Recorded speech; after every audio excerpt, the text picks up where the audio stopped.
do the youth know about the background to an historic document like the Windhoek Declaration and its impact on a free, pluralistic, and independent African press? Do they even care about press freedom or realize how any erosion of this right may impact their own lives? This growing apathy is a huge concern, given the Afrobarometer survey of 2019, which shows that popular support for press freedom is on the decline in Africa.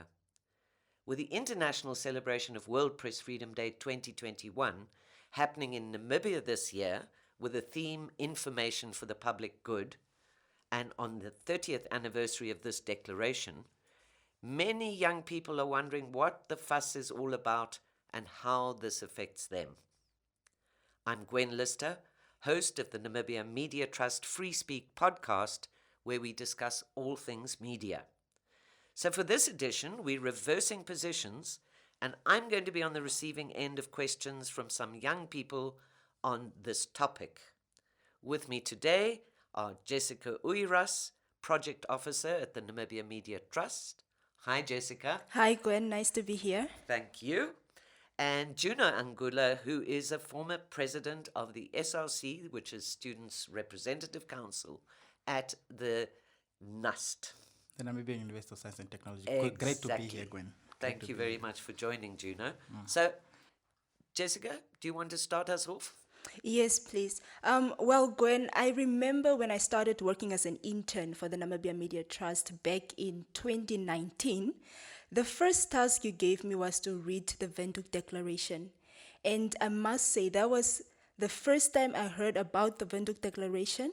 And as I mentioned, my background of not having an idea of that, maybe could you give us a brief understanding of World Press Freedom Day and the Windhoek Declaration? Okay, thanks for the question, Jessica. Yeah, we always imagine people automatically know what the Windhoek Declaration was, but they don't. So, in a nutshell, it was the year after independence of Namibia in 1991, and Africa was emerging. The Cold War was ending. Africa was emerging from an era of one-party states and, of course, apartheid domination of the southern African part of the continent, and an atmosphere generally in Africa where the media was dominated by government controls right across the board, that a lot of independent-minded journalists decided to get together under the auspices of UNESCO to have a seminar in Windhoek, Namibia. The reason it was held here was because Namibia had just come up with what was seen as shining light of a constitution, which granted all sorts of rights that people in other parts of Africa certainly didn't enjoy up to then. And so they held it in Windhoek, and the upshot of this meeting of African journalists, many of whom even had to be released from jail in their countries to come and attend that seminar, they came up with the Windhoek Declaration, where essentially we tried to break with the past government control over Namibia, over the media, and to pave the way for a free, independent, and pluralistic press in Namibia. As a result of the adoption of this declaration in 91, the United Nations General Assembly, some years later, adopted the day on which the declaration was adopted, May 3, as International or World Press Freedom Day. And we've celebrated that every year on May 3 since then. Right. So there is some significance or great significance to the Windhoek Declaration as it has influenced the media in Africa as a whole. That's also a very good question, Jessica, and something that a lot of people ask. What really was the impact of the Windhoek Declaration 30 years on?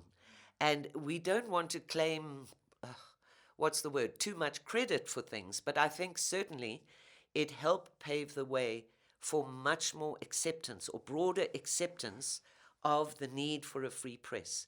Because as we all know, most rights are inextricably linked. You know, if there's a right to press freedom, there's a right to free expression. If the one is curtailed, the other one probably is too. So I think it did, as we know, looking across the continent, not all governments are in favor of a free, independent, and pluralistic press, even today. But the Windhoek Declaration was then ratified, if that's the right word, by the Southern African Development Community in the first place and the African Union. So, in a sense, all African governments have committed themselves. The thing we asked for at this seminar was really that governments shouldn't have any hand in media. They are the ones who should be creating an enabling environment in which the press can flourish, and really be a bastion of democracy. So, as I say, to varying degrees across Africa, there are better and worst case scenarios. And I would like to come in here quickly. And Sure. it's based on those ideological differences that exist within borders across the African continent that cannot holistically apply within nations. But it's very important that you speak of democracy now, that the political landscape and the political sphere allows the media to flourish, because then that is when journalists are at their peak. That is when they are Creativity flows. the creativity, and that is when the discourse really happens around the truth. Accurate information is Exactly. being dismissed. Exactly. So I just wanted to comment a little bit on that. Sure. And also, Gwen, in your introduction, and I really favor and I am liking this year's theme, which is information for the public good. Right. Which brings me to the question of what are the possible ramifications of a pluralistic media that is concentrated within Namibia, for example. Yeah, that's also a good question, Juno. Information for the public good is obviously something that not just the media, but all of Africa and ordinary citizens should concern themselves with, especially given our current environment. Don't forget, I mean, it must be mentioned that 91, when we adopted the Windhoek Declaration, there was no social media, there was no internet, there was no digital world. We were mainly print-centered journalists who met, not exclusively, there was some radio, but at the time, most print and most radio across Africa was, of course, dominated by government controls. So information as a public good, we had to, our big fight in those days was against government propaganda, first and foremost. Okay. Nowadays, the fight is against, obviously, the disinformation tsunami, one can call it, that is especially prevalent, not only, but especially prevalent on social media. Mainstream as well. Exactly, it is. And so I think that information for the public good is a very fitting theme in that sense, that we all need to kind of get a grip on and say, because why do we want good information? We want good information because we want good, empowered, participatory citizens in any or every country in order really to make democracy work. There's no point to it if the citizens themselves aren't engaged. So the better information they consume, if that's the right word, the better informed and empowered and knowledgeable citizens they are. And so obviously from media itself, I think the conference offers an opportunity for them to introspect. We want to celebrate press freedom on this day and celebrate especially those journalists who've made the ultimate sacrifice, in many cases being of service to the public or just doing their job. But we also need to introspect about the media itself in terms of its sustainability and how we must resist sort of caving into the feeding frenzy, if you like, of clickbait, and to keep the standards of media high and accountable in order to re-engage that public trust. So I think it's a critical theme for us all to be actually looking at this time. I agree. Juno. I think it's a lovely and wonderful theme, and I would like to focus a little bit on the definition of public good here. Sure. You define it as citizenry receiving good information and why good information is necessary. From a retrospective point of view, someone might say that and when it comes to democracy, the participation would then be heading into the elections. This is the citizen Jessica going to vote, Right. and that is their participation. Right. But in this instance, I feel it should be more concentrated on what would be good for the citizens to participate and know about World Press Freedom Day and the rights that they intrinsically get from being citizens of this country, Right. and how those are attached to journalism. So the good here in the sense that it would be good for people, the citizens, to be able to have access to information, not only when the Surely. media is making it readily available, Absolutely. but what is a good citizen in terms of public good? Can I just chip in before Certainly. Gwen gives an answer? Going back to the fact that you mentioned there's access to information, access to good information, and journalists make this information available. But then again, it is also the public's duty to go out there and access the already available information, either on the internet or the print media. So Yeah, and to be discriminating about their sources of information, which is another thing a Right. lot of people need to do, is this whole question of media literacy comes into the picture, and how citizens need to be more discerning about the kind of information that they consume. Not only that, what they pass on, so that we don't have this proliferation of disinformation, which can, at the end of the day, has, in certain parts of the world, led to violence and death. If the wrong information is put out there. I yeah. know in India there were a few cases.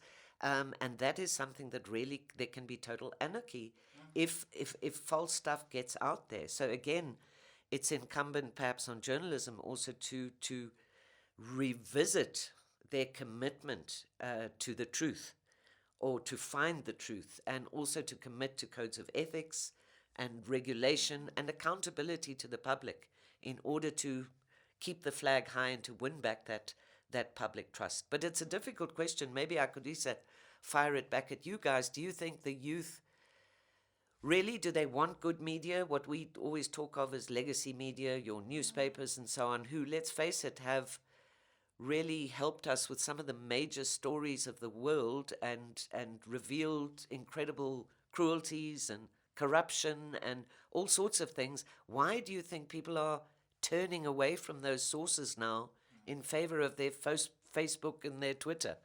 I like that you mentioned the word prolification, and the ICT is prolific in dominating the way we Right. use the usage of media. Right. And as a communications graduate, not necessarily a journalism one, it speaks. We do not have courses that speak to educate or enlighten the Right. youth on these issues Right. that you've just mentioned, Right. especially the Windhoek Declaration. It is an important historical background of this great nation.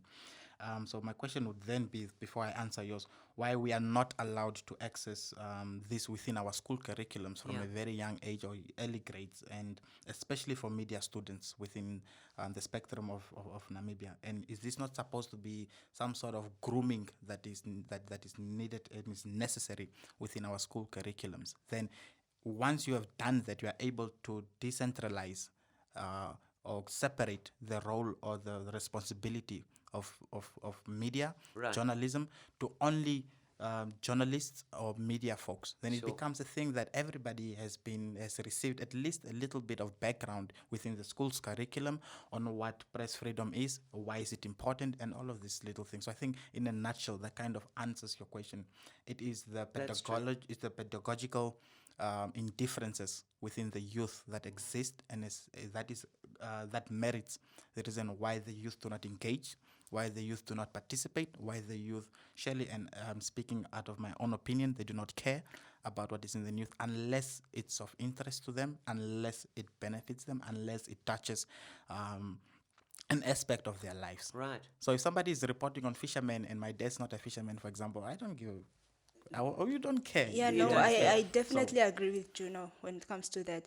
We have limited access to information, especially when it comes to the school curriculum. As aspiring journalists, as students that are working towards being in the media space, why are we not aware of the Windhoek Declaration? Exactly. Why are we not aware of World Press Freedom Day? Yeah. I mean, we are sent out into the working industry once we have graduated with only knowledge of paper or what has Book been learning scripted type, in yes. the curriculum, but not exactly what we are supposed to know, such as the Windhoek Declaration. We come to work, and then, like I said in the beginning, Gwen has to then tell me to read the Windhoek Declaration. Yeah. Those are things that were supposed to be done back at an early age to help groom us and to also make the work easy for us when we go out into the working space. You understand, Gwen? Exactly. And just to add on or go back to the question that you asked us, I think we do still rely on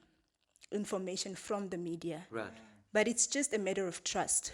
We have plus minus 6-7 newspapers in the country, but I would say we mostly trust the Namibian newspaper.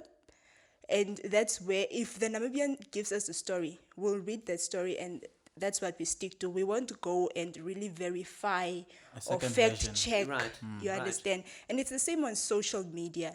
If I look up to Juno and Juno puts out a post of hate or racism, You I simply would follow. just follow Juno without even making a background check. Yeah. So I think it's like Juno mentioned, interest. If I'm not interested in something, I won't read about it. If I'm not interested in politics, I Exactly. won't read about it. If I'm not a media student and I'm not interested in World Press Freedom Day or the Windhoek Declaration, I won't read about it. So it's basically based on our interest. I would say we are directed, or rather we are guided by our interest. You understand? As an Only, economics yes. student, why would I even want to celebrate World Press Freedom Day? Exactly. Why is it Exactly. important to me as an engineer? Yeah, and Jessica, let me just quickly chip in here, Gwen. Sure. A small comment, maybe funny one. I'm sure there are little boys and girls, Muslim boys and girls, who can recite the Quran out of their head. Yeah. You understand? Yes. And why can't we make it as a culture It that we doesn't can also interest recite the us. the Windhoek Declaration? Exactly.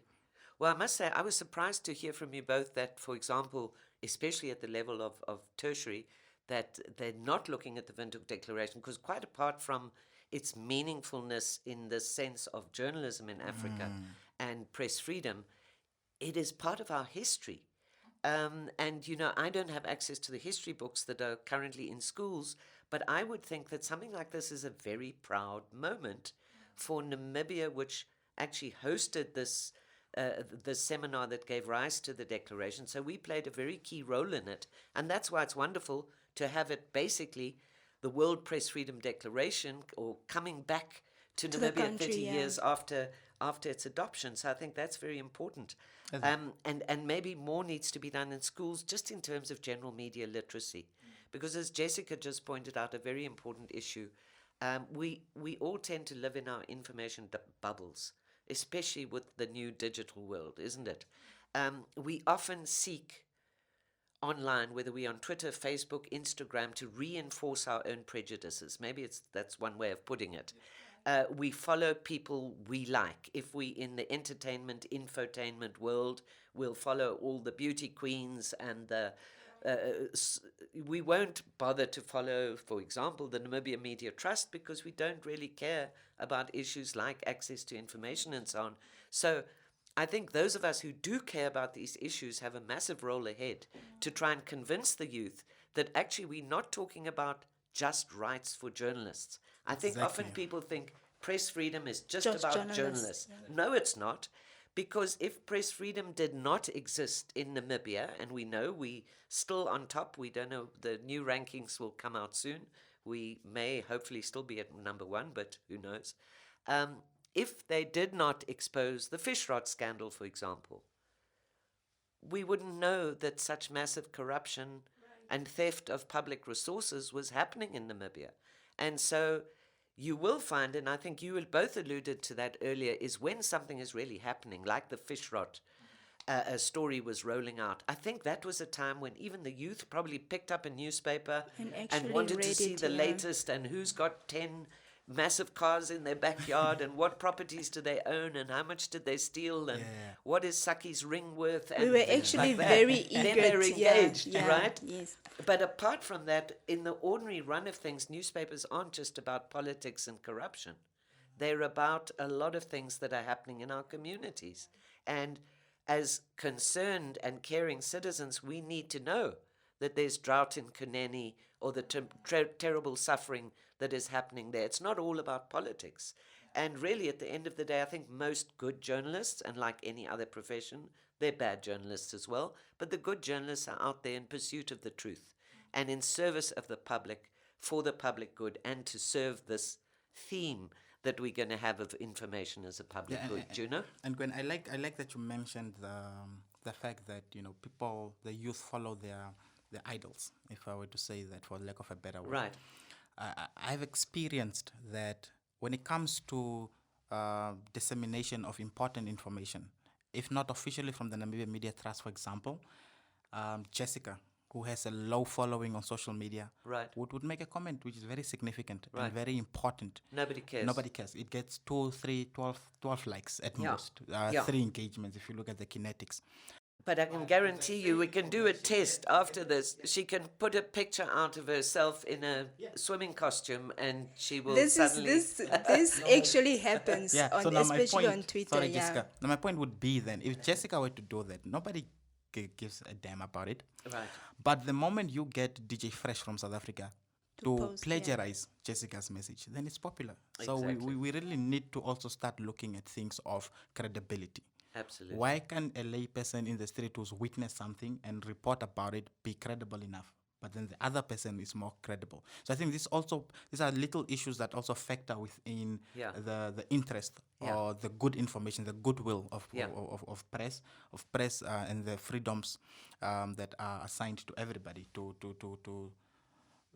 disseminate information in a truthful and factual manner. So if we still have those kind of small but really not big of a difference when it comes to personalities and Right. credibility of individuals, you're going to have a lot of injustices that will continue to happen and Absolutely. to exist within the Namibian society. Right. We need to educate our youth that every word matters. Doesn't matter who it's coming from, Right. but as long as it's said and it's truthful, we ought to follow it from there. Absolutely. And I think, at the end of the day, what are we really trying to get at? And I mentioned that earlier, is we really want a more informed society.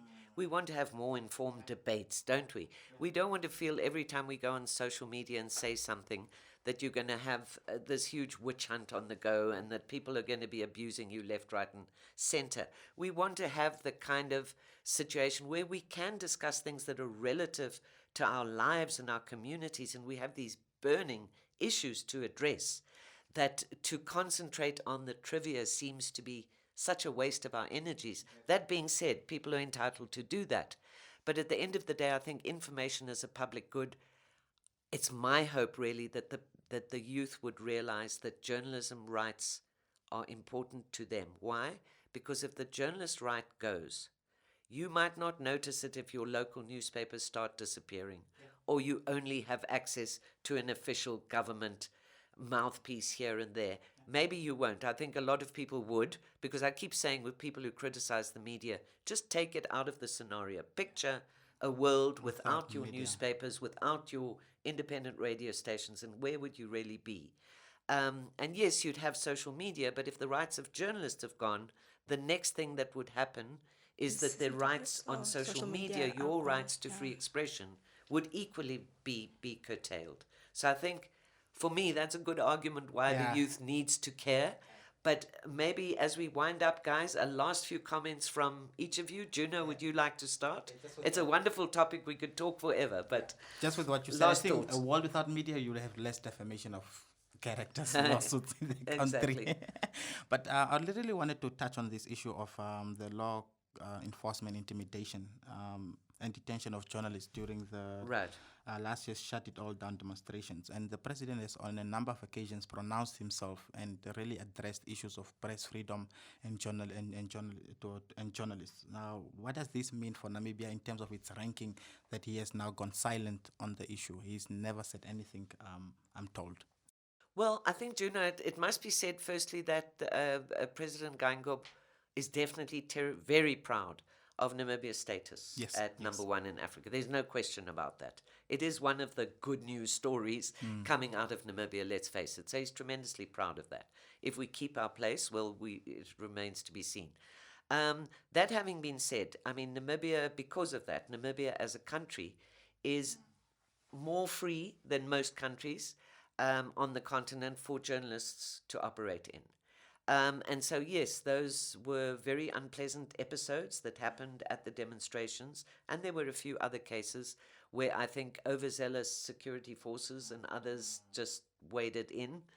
I didn't see it, though, as something that is a state, what you can call it, something that was authorized from the top. Often the actions of a few individuals can cast a lot of negative light. But overall, I mean, it's not that there has been a pattern of that in Namibia. And hopefully, I mean, it was really wrong what happened, and hopefully that's not going to give way. And certainly if it did, one would expect the president to speak out publicly and bring law enforcement to order on that score, because we really don't want to spoil the good record we've had pretty much since independence. Not to say the press is perfect here, it's not. Yes. Not to say that our enabling environment is perfect, it's not. An access to information bill has been... The draft is in the pipeline? It's been in the pipeline for years now, and we still haven't seen the light. So there are, government needs to put its money where its mouth is. But we've got to getting signals here that we near the end. So just make a last few comments. I just wanted to. Would you say the historic connection made between the freedom to seek, impart, and receive information and the public good remains as relevant today as it was at the time of its signing? And why should the youth care about the Windhoek Declaration itself? I think it's probably even more relevant today than it was then, quite honestly, Jessica, as we go forward into a world with the massive problems that we face, being in the midst of a global pandemic, for one thing, where, we haven't really talked about but the fact how information is so very necessary in a situation like this, where lives are lost on a daily basis in many countries to varying degrees. And all of us who are out on social media or elsewhere know all the disinformation that is floating around about COVID, about the issue of vaccinations, about which ones are good and which ones aren't, about whether you should get vaccinated or not. So that actually casts an even more critical light, if you like, on the issue of information for the public good and mechanisms to ensure that disinformation isn't made as prolific, that people really believe those things. If you take an example, Donald Trump's stupid darn comments near the start of the pandemic, where he said, ingest bleach and all sorts of things. Can you imagine if people, and he has some 70 million supporters, if the last election is any indication, imagine people had actually gone out and done that. So it's absolutely crazy. And of course, it places also a real responsibility. The government and officials and politicians always like to talk about a responsible media. I hate that word, but they should be more responsible about their public statements. And if you even look at the issue of Tanzania and the late Magufuli, who to all intents and purposes did die of the COVID virus, it seems to be, and he was like a Donald Trump of Africa in terms of telling his people, it's not dangerous, don't worry about it, just pray, have a steam bath, whatever, even vegetables get it. Those are the type of things that a lot of his supporters believed, and lives were probably lost as a result. So even more important than ever before, Jessica, information as a public good. Juno, your last comments on this subject, and then we will conclude. Not really, but it's been an engageful discourse that we've had. I hope that this podcast will be shared on all media links. Hashtag World Press Freedom Day, hashtag Windhoek Declaration. Final message to the youth out there: your rights are important. Your rights are connected to journalists who make you aware that you have the certain rights, and it is also your responsibility that you engage more in the media and that you are more inclined and more literate on issues surrounding the media, because they ultimately benefit you. Absolutely. And what you said earlier, people focusing only in their own little areas. Little areas. A good general knowledge is one of the best things anyone can have at their disposal. So soak up good information wherever you get it, even if it's not in your field. Yes, like I said, clever is good, but clear is much better. Yeah, absolutely. Good way to end. And it's just not about the journalist. You see, civil society has brought the access to information out to the public. They make sure we are well informed, and the information or the content that is distributed is fact checked. Right. And that is where the NMT and IPPR and Action Coalition are trying to make sure that we are well informed, and the information that we have access to is actually good and verified. So it's up to us as the youth to also try and engage, like Juno said. Read a bit more. Don't just follow everything you see on social media. Just because someone said something does not entirely mean that it's true. Do your own fact checking and then get a background of that context before you actually put out something on social media, because you don't know how far that tweet might go and who it will affect. So, Exactly. Thank you both very much for joining me today. Thank I you so think much, Gwen. we all kind of agree that information as a public good is something that the youth should also engage themselves with. Definitely. In order to go forward and to take over often bad situations and lead the way for the elders, that they absolutely need to have the best information at their disposal, and it's also their right. Thank you Right. very much, Thank you so both much, of you. Thank you, Gwen.